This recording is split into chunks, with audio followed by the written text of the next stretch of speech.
অধিকাংশ ডাক্তার রোগীদের সাথে প্রতারণা করে। আপনি গেছেন, গিয়ে বলছেন যে আমার কোমরে ব্যথা, তখনও আপনার পেশাব পায়খানা পরীক্ষা করাবার, পেশাব পায়খানা পরীক্ষা করতে হবে, রক্ত পরীক্ষা করতে হবে, আলট্রা করতে হবে, এই করতে হবে, এই করতে হবে। বলেছেন কোমর ব্যথা, দিবে 14টা পরীক্ষা। কয়টা পরীক্ষা? 14টা।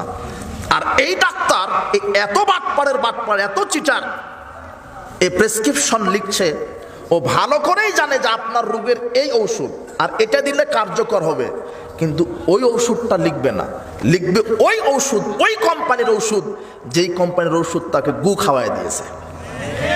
বুঝেননি মনে হয়? বুঝেছেন কি? এক ওষুধ কোম্পানির নতুন একটা ওষুধ এসে বলছে যে স্যার আপনার জন্য একটা প্রাইভেট কার আমাদের পক্ষ থেকে আছে, আমাদের পক্ষ থেকে একটা প্রাইভেট কার আপনার জন্য, আর এই যে আইফোনটা এটা আপনার জন্য আমরা নিয়ে এসেছি। তার মানে ওর ওষুধই লেখা লাগবে। কথা বোঝেননি মনে হয়?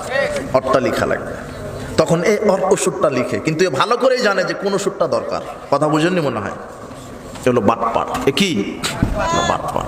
কিন্তু এ যদি এ ডাক্তার আপনি হবেন, সমস্যা নেই, কিন্তু আগে আল্লাহ ভীতিটা নিয়ে আসতে হবে। কি? মান গাশশানা ফালাইসা মিন্না, প্রতারক রাসূলের উম্মত নয়। তাহলে এই ভীতিটা যদি ডাক্তারের ভিতরে থাকতো, রোগীর সাথে প্রতারণা করতে পারতো না।